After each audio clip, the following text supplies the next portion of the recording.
Resume. There we go. All right, so do an introduction again. Welcome everybody. Glad to see everybody back in the group again.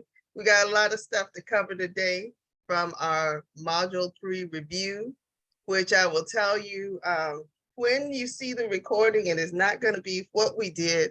It's going to be the actual expanded version of the class. So I'll be recording that between tonight and tomorrow and posting that online. So for those of you who actually did attend the class, if you want more information, you'll find it in that video.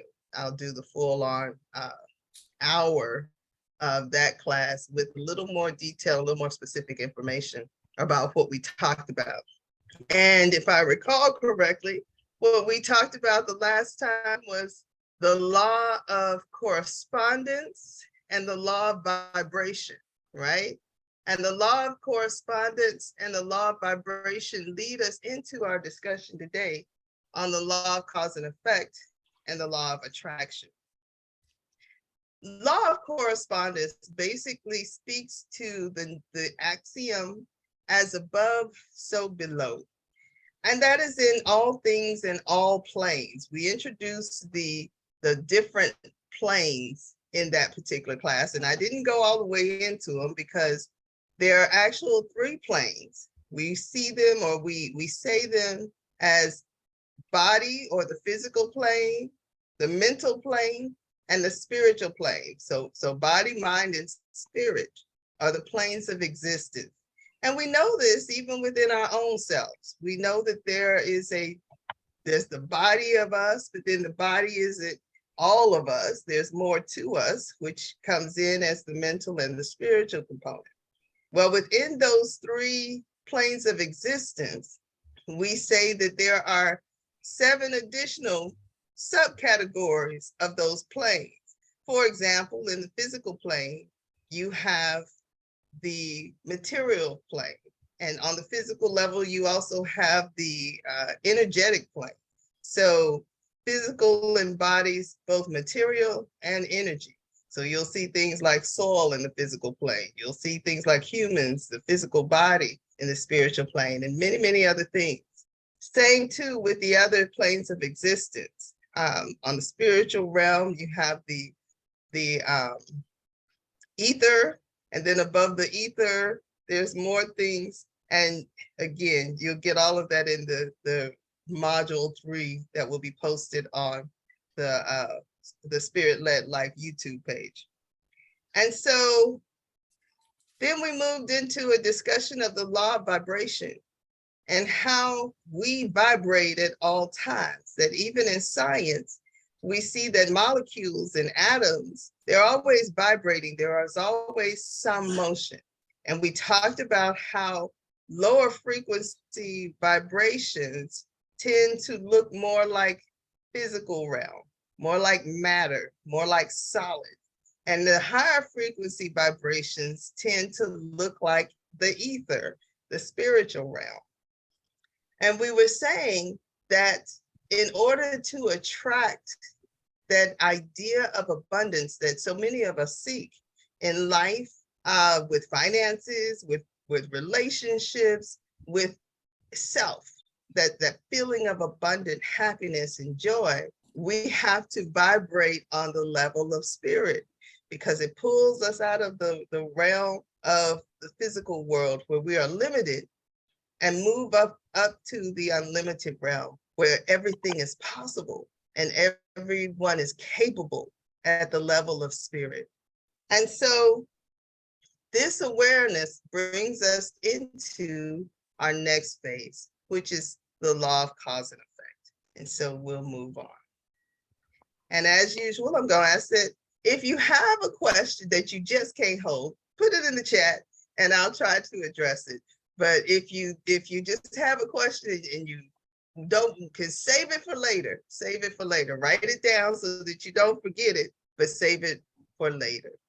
All right, so we start with the law of cause and effect. And according to the Kybalion, every cause has its effect and every effect has its cause. Everything happens according to law. Chance is non-existent. Chance is but a name for law not recognized.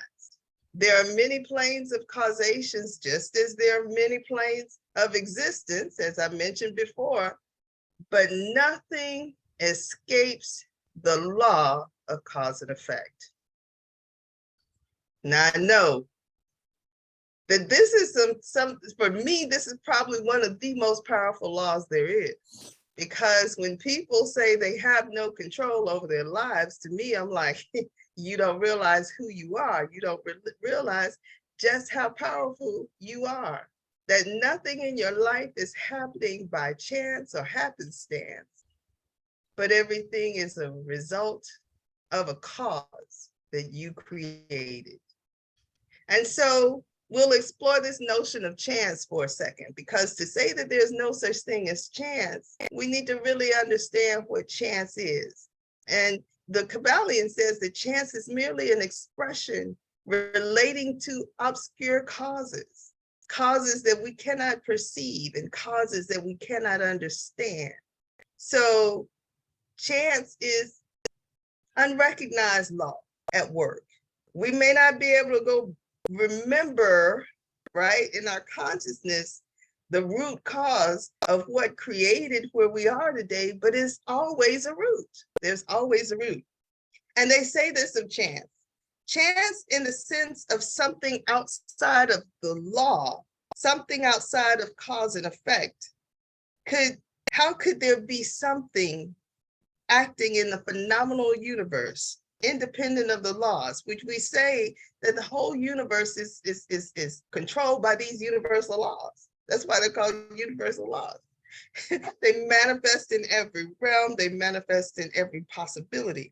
So how can we say that there's a such thing as chance in this orderly world? They say that the word chance has its roots in the word to fall, as in the fall of the dice or the die. And there is no chance whatsoever about the fall of the die. Each time a die falls and displays a certain number, it obeys laws as infallible as that which governs the revolution of the planets around the sun. They say that back of the fall of the die are causes or chains of causes running back further than the mind can follow. Here are a few examples. The position of how the die lands in the box, the amount of muscular energy that is expended in the throw, the condition of the table affects the outcome of the die. And all of these are causes, the effect of which you may not even see. When you're looking at the table, you may not see the ripple in the table that slows down the roll of the die, but it's there. And all of which had a bearing upon the number of the die which fell first. They go on to say that if a die be cast a great number of times, it will be found that the number shown will be about equal. So the frequency will occur as often, the frequency of one number will occur as often as the frequency of another. And there will be an equal number of one spot, two spot, etc. coming on a regular basis. And therefore, they use this notion, this almost scientific process, to say that there is cause and effect, even in what we believe is a chance roll of a dice. There is cause and effect there. Then they go on to say that there is a relation existing between everything that has gone before and everything that has followed. They say that effects and causes are never inseparable. They are a balanced equation. And most of us begin with effects and try to work from them. But the true power of manifestation begins with the cause. See, a lot of us want to say, I need $10,000 and I need $10,000 or $1 million. I know I always say I want to win the lottery because I could use $1 million, right? But part of the reason that I don't see $1 million is that there's a cause impacting the effect. What's the cause? I don't play a lottery enough. The people who I know who win the lottery play it religiously, and they often win. I have a friend who seems like she can do no wrong in the lottery. If she goes and she buys a scratch off, she's going to win something on the scratch off. And I'm talking about not a small little something.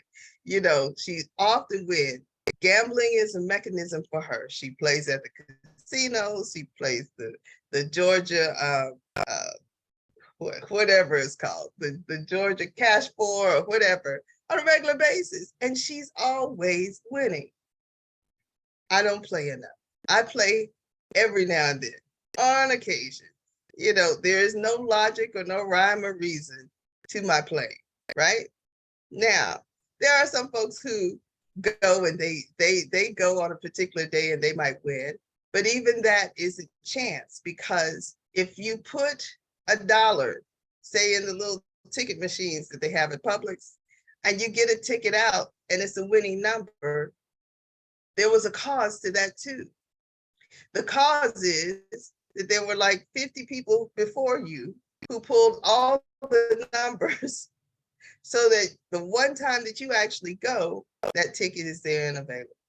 There's also the cause that that company that has the ticketing station is paid a little extra for their tickets so that they can have more winning numbers. So behind every effect, even the ones that don't make sense to us, that appear to be a black box to us, there is a correlation or a relation to everything that has gone before.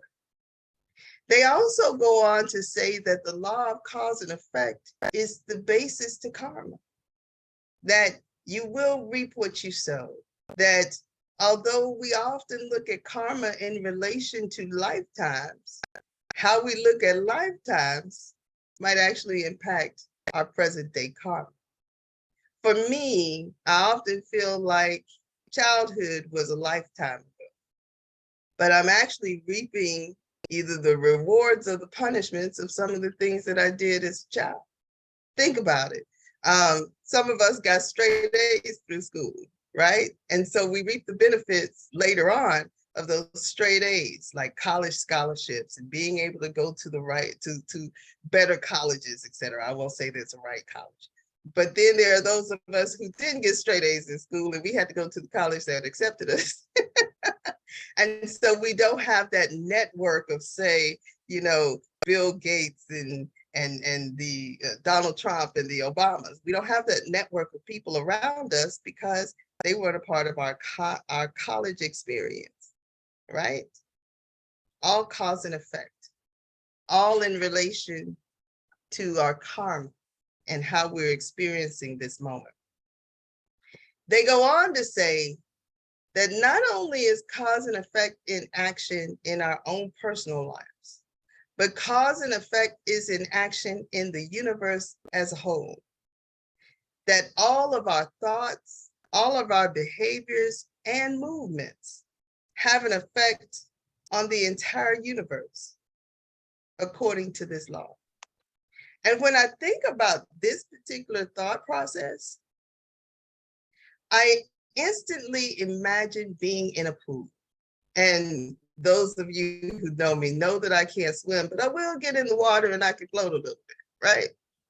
And I've always noticed that whenever I step my foot into the water, a ripple effect happens, right? Because just the mere interjection of my foot in a pool of water changes everything around it. The water has to move in order to make room for me. The water doesn't go through me. I'm not really absorbing the water, because when I get out the pool, if I absorbed any, and I might have absorbed some, it's not enough to affect the pool. So the water moves. It moves to another area to make room for me. And in the same way, as we move through this world, the decisions, our thoughts, our behaviors, every movement affects the universe. Now are you beginning to see why I think this is the most powerful law there is? Because when we truly understand the power of our movements and our behaviors and our thoughts and the effect that it has on the world around us, then we stop complaining about the way things are. We begin to realize that we are more responsible and accountable to the way that things are than it is anybody else. We're equally responsible. All of us play a role. And as I'm talking, I'm hearing Michael Jackson's song, I'm starting with the man in the mirror. And I'm asking him to change his ways. And if you want to make the world a better place, take a look at yourself and make that change. Everything that we desire to see in the world, we have the capacity to impact through our own being.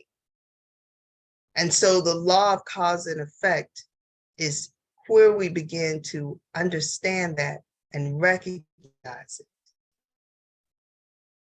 That by showing an act of kindness to a random person, we might have the impact of changing the dynamics of the future that individual might have impacted. That individual could have been a state legislator.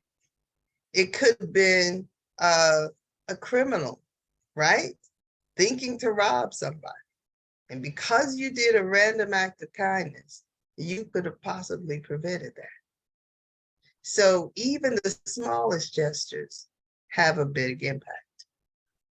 And we'll go on to my next slide. And so we have a question here. Are you a pawn or are you a master? The Kybalion says that the masses of people are carried along obedient to their environment, obedient to the will and desires of others stronger than themselves, heredity, suggestion, and other outward causes moving them about like pawns on the chessboard. But then they go on to say that the masters of cause and effect, rising to the plane above, dominate their own moods, their characters, their qualities and powers, as well as the environment surrounding them, and become movers instead of pawns. They help to play the game of life instead of being played and moved about by others' wills and environment. They use the principle instead of being its tool. The masters obey the causation of the higher planes, but they help to rule on their own plane. Now, as I mentioned before, there are many planes of existence, and those planes are divided into the three and the 7 subcategories of the three. But causation happens on each plane of existence. In reading this quote from the Kybalion, it is supposed that most of us act on the physical plane, and the physical plane being the lowest level of vibration there is, as I mentioned before. And as I was thinking about this, I ran into a video from Joe Dispenza. And as I was watching it, I heard him say this. He says, for many, the body controls the mind. And what he meant by this is that most of our reactions are the result of our environment, our experiences, our feelings and emotions. And that all of these are associated with the lowest plane of existence, which is the physical realm. And furthermore, it is this lowest plane of existence in the physical plane of existence. So it is the lowest of the low. And when we allow the physical plane to rule us, then cause and effect is always working against us, always. We are letting life live us and not living our lives. Those who master the game use cause and effect to control things in their favor. And some of those who have mastered cause and effect are benevolent. There are a lot of good people in the world who are aware of the power of their cause and effect, and they use it to move things in a positive way. They use their power for good. Then there are others who use their power to control and manipulate. Don't believe me? I can give you many examples of where people followed someone even to their own detriment. And I go back to things like the Jim Jones crisis or catastrophe, because that really was a catastrophe, or the Bobtail Comet people. The individuals who led those groups understood cause and effect. They understood how to use their power to control the will and desires of others in a very negative and a very ugly way. Our goal is to use it for ourselves, to become the master of our own minds, to become the master of our own thoughts, and therefore to become the masters of our own lives. All right. So here's our first question to ponder. If cause and effect is the universal law, what then is the first cause of all things? Ralph Waldo Emerson said it like this: the ancestor of every action is a thought. And as we mentioned before, how did the divine create the universe? Through the process of thought. So everything in life begins with a thought. And as humans, those who are created in the image and likeness of the divine, those who are considered to be the power of God in action, our thoughts matter too. It says, and this comes from Charles Fillmore, he says, to humankind is given the highest power in the universe, the conscious power of thought. We have consciousness in the universal mind, and we have control over that consciousness. We have control over our own thoughts, and our thoughts fill our consciousness. He goes on to say that the thinking faculty of humankind makes each person a free agent because it is our creative center. In and through its power, we build our world. Ralph Waldo Emerson went on to state that nothing is at last sacred but the integrity of our own mind. Meaning, people can mess with every part of you, but your mind can never be reached. But again, when we allow, how do I say this? It's not when we allow, it's if we ever find ourselves victim of circumstances and situations and experiences, it is because we have given up our own power and allowed somebody to hold the seat of gender, right? We talked about the law of gender, and we said that it is the masculine energy that gives direction to the feminine energy and causes creation to happen. We have allowed somebody else to become that masculine energy in our thoughts and our minds, and they implant the thoughts.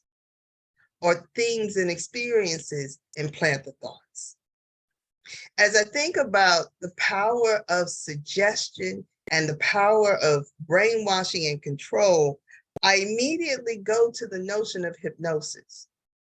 You know, one of the things about hypnosis is that it is someone, preferably a trusted someone, implanting into your subconscious mind things that they perceive will be of benefit and help to you. And what they do is they take the seat of power as you are in a meditative or calm state, as you have relinquished your seat of power. Anytime you are open to suggestion, whether it's through hypnosis or whether it's through marketing, television, radio, etc., it is when you don't have a strong enough control of the gender, the masculine energy in your mind. Don't believe this happens? Ever heard of golems or zombies?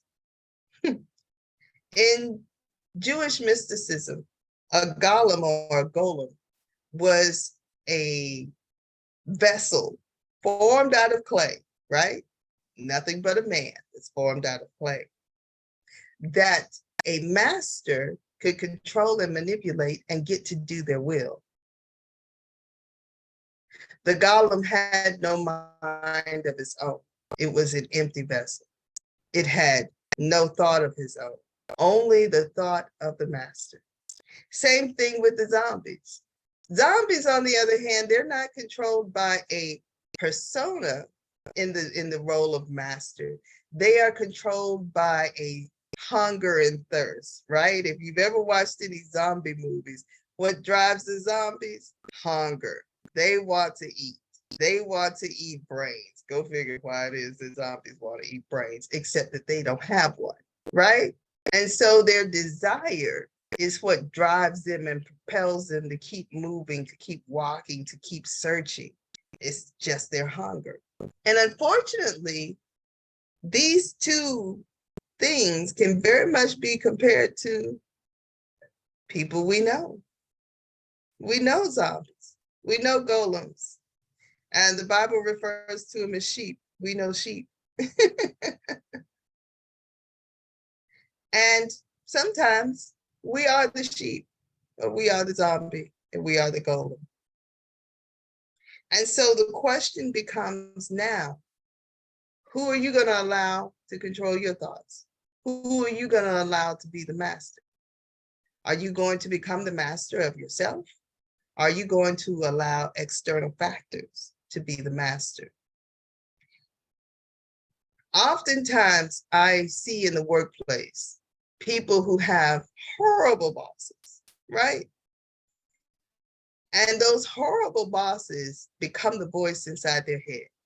And they convince the employees that they're powerless, that they can't go anywhere else, that they're not good at their jobs. And it destroys their confidence. It destroys their self-identification. And so I'm always encouraging leaders to be more mindful of how they communicate with people. Same thing with children. Raising children, we have to be mindful of how we communicate to them and what thoughts we put in their minds about who they are and why they are. And to remember to always empower them to be their own selves, their best selves, even as we're trying to keep them from doing things that might hurt their best self. My granddaughter often has ideas that don't necessarily serve her best interest. And so I have to intervene and direct her energy in another way so that she doesn't get in trouble or destroy our home. But I have the best of intentions for her and desire to see the best for her. All right, so now we move on to the law of attraction. And in the law of attraction, it says that every cause has its effect, and every effect has its cause, and everything happens according to the law. Something happened with my slides, but that's okay. We're going to move on. The reason I left, now I remember, the reason I left this quote here was because understanding the law of cause and effect is the key to understanding the law of attraction. Says when we come to an understanding of the fact that all things that happen in our lives begin with our thoughts, then we can begin to understand how things are attracted into our lives. I often say that the universe will bring to us the things that force us to change. Why is that so? This happens because when we have a desire for something different, but yet our thinking doesn't fall in line with that desire, things are attracted into our lives that reflect more of what we don't want, because that's how we think, than what we may say consciously. So we run into a conflict. We run into some level of suffering. We run into some pain until we finally say to ourselves, enough, I give up. Can I give an example? Lucky for you, I wrote it in my notes to provide an example. I have a friend, and I've been this friend, by the way, who desires to have a healthy and loving relationship, right? But she has some very negative thoughts about men, about people in general. She has trust issues, and she's had some things that happen in her life to cause her to have these issues. They are valid, they are validated, you know, and it's going to take a lot for her to change the way she thinks. But she continues to have this desire for this relationship, right? So she continues to put herself out there. And what she is attracting is more validation of her core beliefs, that people are trustworthy, that men are dogs, right? That relationships are hard. These are some of the things that she is attracting. As a matter of fact, she she went online and she was telling me about it. It's not funny, but it is, because I told her don't do it, right?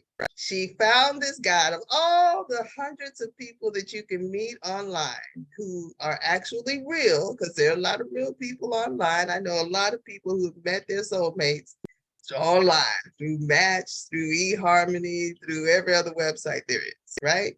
She ends up with a scam artist.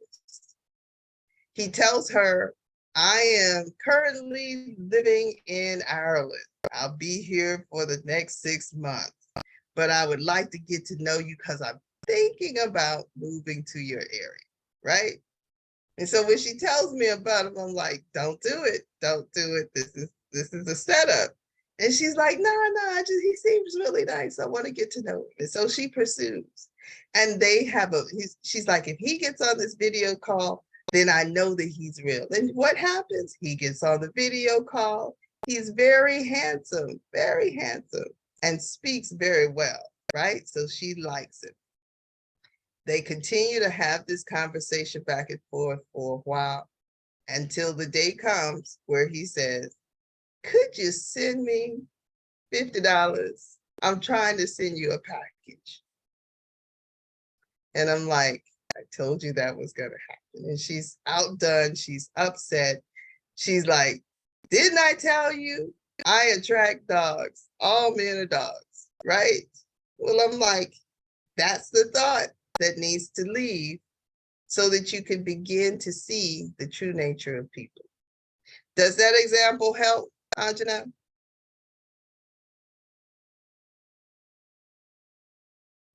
Yes, thank you. Okay, good deal. I was trying to understand when you said that like attracts like and how that fits in. Oh, we haven't gotten there yet. I got to get to that. I jumped ahead. I got to get to that. All right. So that's understanding the law of cause and effect with that first thought. How you think is the first cause, right? Thought is the first cause of what you see in your world. So then we move on to like attracts like, right? And I'll come back to the law of attraction defines your ability to attract into your life what you focus on. When we say like attracts like, it is almost the same as saying, as a man thinketh, so is he. Or better yet, as you give, you also receive. It's the same thing. If you give grudgingly and under compulsion, then you will also reap grudgingly and under compulsion. But if you give cheerfully and with joy, then you should also reap cheerfully and with joy, right? So when our thoughts are polluted with negativity, it is hard to attract a better life. So what do I mean by thoughts polluted with negativity? The world is a bad place. People are trustworthy. What else? I have a reason to fear my neighbor, right? I hate So many things come behind I hate, and we all do it. We have to be conscious of it though. We all do it. I hate bananas, right? But I'm grateful for bananas because if I could take a banana and stick it in a smoothie and mishmash up the taste of the banana, it's actually quite good for me. So I've learned to stop saying I hate bananas and say, okay, bananas aren't my favorite taste, but bananas have a great benefit. And so I will find ways to embrace the banana and be grateful for the banana so that I can reap the benefit of everything that the banana gives me, from the potassium to the minerals, etc. So we must begin with not hating where we are, hating who we are, or how we are, and start being grateful for things being as well as they are. For example, so many folks, and weight is such a great example because people use it to manipulate in all kinds of ways. So many people hate the way they look that they will go and do all kinds of things to look different, right? But give it a year or two, they often look the same as they did before. So the first step in changing appearance is to begin to love who you are and not be so caught up in hating yourself, right? That's the first step. And so as you begin to love yourself, then others begin to love you too. I think there's a saying, if you don't love yourself, then who will? That's very much like attracts like. If you love yourself, then you will find lovers of yourself that attracted to you. All right, now go back up to the law of attraction defines your ability to attract into your life what you focus on. So I put a caveat here to bring some clarity. That is not always what you consciously focus on, but sometimes what you subconsciously focus on. And I'll give you an example. Another friend of mine, we were in a discussion group one time, and she was questioning the law of attraction. And she was like, I don't understand the law of attraction. It doesn't make sense. It sounds like flim flam to me. And she says, if I just go around thinking about the fact that I need $10,000 to pay my tuition for school, is it just supposed to manifest? And everybody was like, no, no, no. If you think like that, I need, then you create a void. And the void only draws negativity to it because you're focusing on what you don't have and not abundance, right? And so what I said to her was this: instead of focusing on the fact that you need $10,000, focus on the fact that you're supposed to be in school, and school is a part of your journey, and that the universe has the ability, God, the universe, spirit, whatever you want to call it, has the ability to take care of all of your needs. It is a need, right? It is a need that is already met. And so whether it be somebody putting 10K in your hand, whether it be somebody giving you a grant or something like that, or whether it's a glitch in the system where they accidentally show you as paid, your needs will be met. And so having the mindset that I have a need, but it's already met, will be the thing that brings things into fruition. And I can't help but go back to the idea of electricity, right? We say that somebody discovered electricity, but the truth of the matter is electricity was never lost. Electricity was always in the world. We just had to get our minds and our thoughts in alignment with the possibility that electricity existed to begin to understand the notion that we could have power and we could have light in order to bring light through electricity into our homes, into our jobs, etc. In the same way, we have to become aware that abundance exists. We have to become aware that if there's a need, there is a if there's a problem, there's a solution. That's how Wayne Dyer says it. For every problem, there is already a solution that has been generated.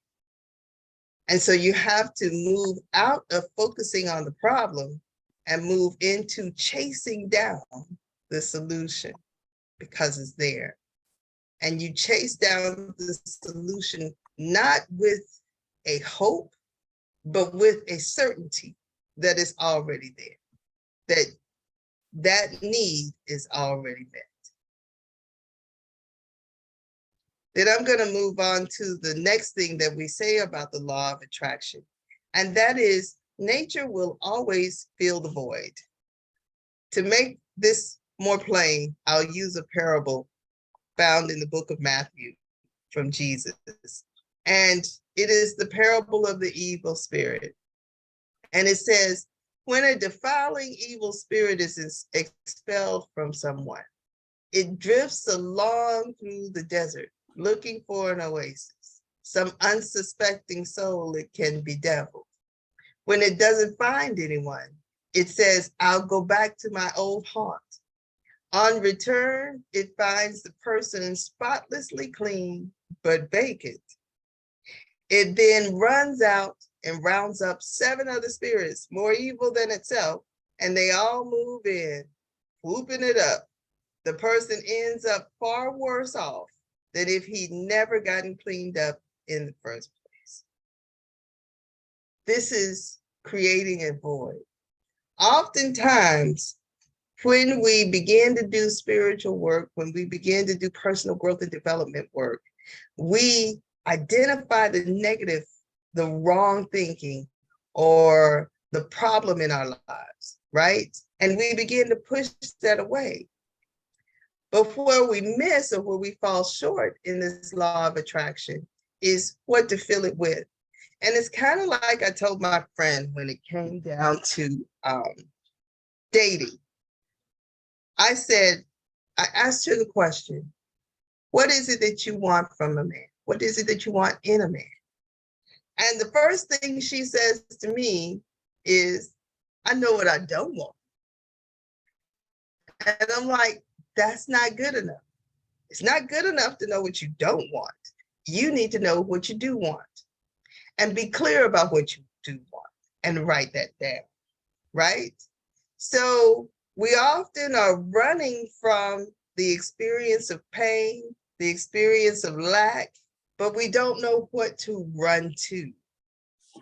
And so when we begin to move negative thoughts out of our psyche, we need to replace it with some good thoughts.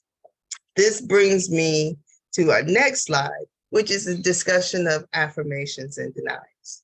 And the Unity Church describes denials and affirmations as this. They say that denial and affirmation are 2 great expressions of polarized energy in the life. Both are essential. Both serve us in our efforts to evolve consciousness in obedience to spiritual law or universal law. Denial is the ability to get out of the old, the outworn, the negative attitude, or the incorrect belief. It is also the ability to refuse and to reject. And what they mean by that is it is the ability to say to the negative thinking, I reject you. I'm not going to believe that way anymore. This no longer serves me, and so therefore I'm going to leave you here. The way that I used to think is no longer of value. I need a new way of thinking. And so it is a great way to say nay, nay in the power of the mind. Affirmations on the other end of the polar opposite or the line of continuum, that's the word I'm looking for. Affirmation is the ability to accept the newer, the truer, the higher, and the more correct attitude and belief. It is also the ability to say yes and accept better concepts of divine ideas like abundance. It is the great yay, yay power of the mind, right? Denials are probably the hardest part of the work, because to say that there is abundance in the world, the first thing our minds do is go to the fact that there are poor people, go to the fact there are people who don't have anything to eat, or go to the fact that the grocery store doesn't have this, that, and the other on the shelf. We've got many confirmations of those negative beliefs. To affirm abundance, you have to do things like I used to do. I literally would drive down the road and notice fruit trees. Where I live, there are pecan trees everywhere, right?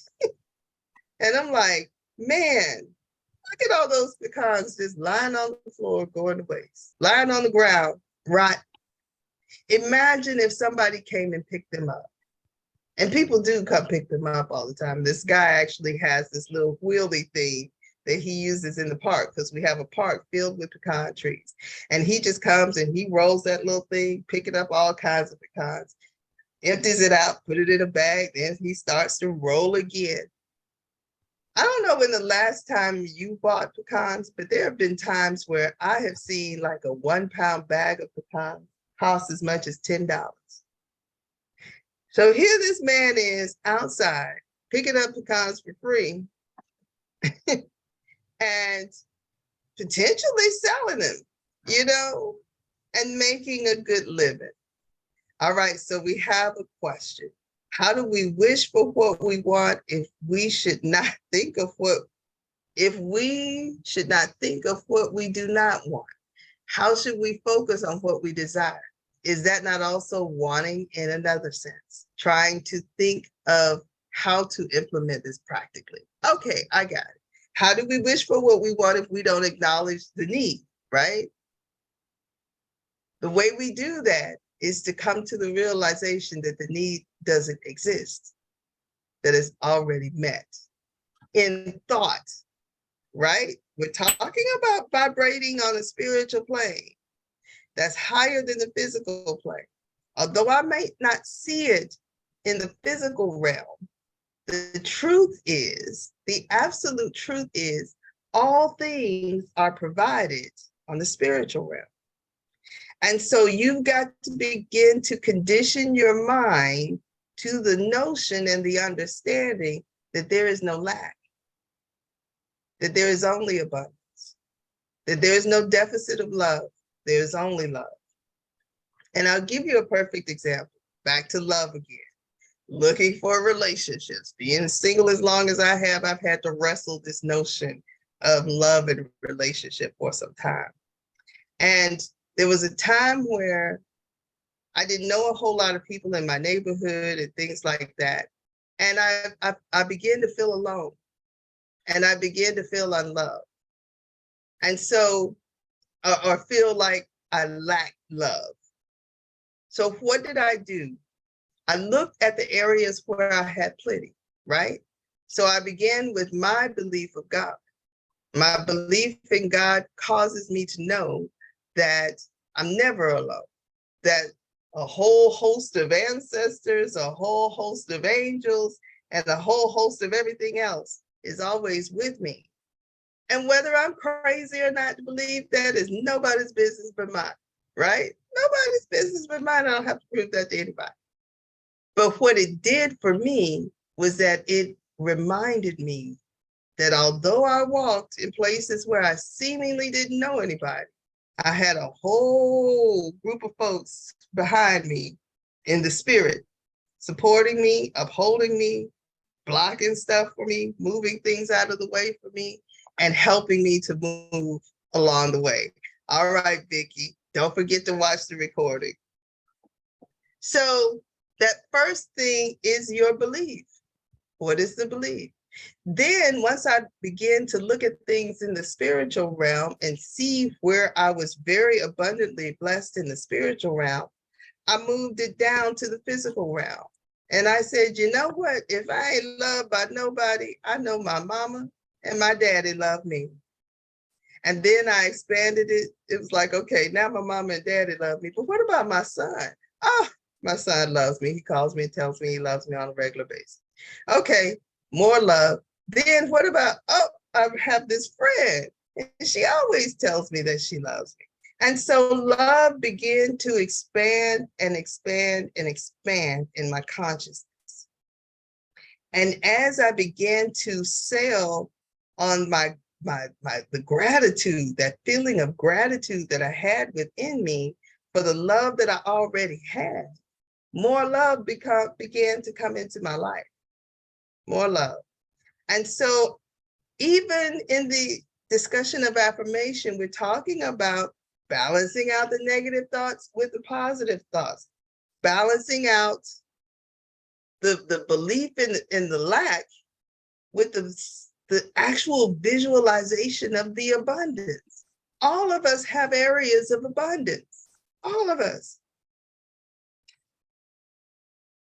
So focus and express gratitude on the areas of abundance to create more abundance. I hope that makes sense. Yes. Okay, good deal. All right. So I want us to do a root cause analysis exercise before we move into our discussion portion of the class. And in this root cause analysis, if you have pen and paper, I want you to write down something that is plaguing you, a thought that is really bugging you, or an area of your life where you just don't seem to see success. And once you write down that thought or area, I want you to ask yourself 5 questions, right? So, and they're all the same question. The 5 questions are why. So if you say, I don't feel love, or I don't feel, I need a new job, right? The question would be, why do you need a new job? What we're trying to do with this root cause analysis is to get to the heart of your negative thought processes, right? And once you get to the heart of the negative thought process, challenge that by denying it and say, you know what? That's not the truth. And replace it with the truth. So if it's, I hate my job. Why do I hate my job? Nobody likes me on the job. Why do I feel that nobody likes me on the job? Because what? Because they're mean to me. Well, why are people mean? People are mean because they broken and tore up inside. Okay, so it's really not about me why they're being mean to me. So do I really need a job? Why do I feel like I need a new job? Because of their problems, right? Then it becomes, well, because I feel the need to have everybody like me. Why do I feel the need to have everybody like me? Because I'm insecure inside. What was that? I said because I'm insecure inside. It's not And anybody's fault. then the next question would be, why am I insecure? So the cycle just keeps going. The whys keep going. Yeah, until you get to it. Now, to say because I'm insecure inside is actually a great stopping place. It is a great stopping place because at this point you can say to yourself, there's no reason for me to be insecure inside because whatever it takes, I am part of the all in the all. That every part of life that exists is a part of me. And so where's their insecurity in nature? Does nature worry about what other people think of it? Does the tree outside my window ever worry what I think about it? Or does it just keep on being a tree like it needs to be a tree?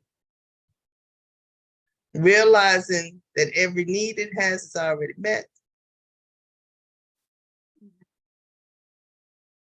Why does the tree lack in confidence? No, the tree does not lack in confidence. The tree just is a tree. And move yourself with the awareness and the example of the tree, move yourself into beingness. Move yourself into at one-ment, right? And in moving yourself into beingness and at one-ment, then you become more peaceful, and then you begin to attract more things to expand that peacefulness. And you begin to realize that because nothing is separate from you, nothing is kept from you. And everything you need to have a good life, you already have. It is already in. Okay. So I'm going to stop the screen share, give y'all a few minutes to continue to think about your own root cause analysis.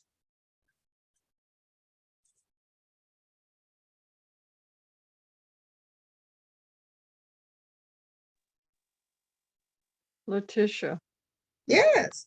this takes me back years ago when I first started my journey. And I was trying to find peace in my heart. I could justify everything that happened to me, but it wasn't the solution. Right. And I kept searching, and God finally spoke to me. And what he told me to do is very similar to what you're speaking about right now. Mhm. But Yeah. he asked me just to focus on one item and tie 10% of my day to the positive. Mhm. It didn't matter. It could be affirmation, reading the Bible, singing the word, da da da da da da. That's 2.5 hours until it became part of my being. So as I removed the negative, I filled it with the positive. And it's like the Bible talks about different conditions of your heart. Yeah. People can sit there and listen. And if it falls on a stony heart, it's just going to go in one ear and out the other. That's right. It's not going to take root. It's just going to and then when a storm comes and they fall down, they wonder why. Well, I've been listening to the word, but you have taken the seed Yes. to let it grow, to let it sprout and Yes. blossom and produce. And so I understand what you're talking about. Yeah. And I Yeah. just Love hope, it. helping others, I mean, you may not have to tie 10% of your day, but, just ask God or spirit, what it would take, and spirit will speak to you and Yeah. tell you what to do. Yeah. Definitely. Yeah. So, yeah.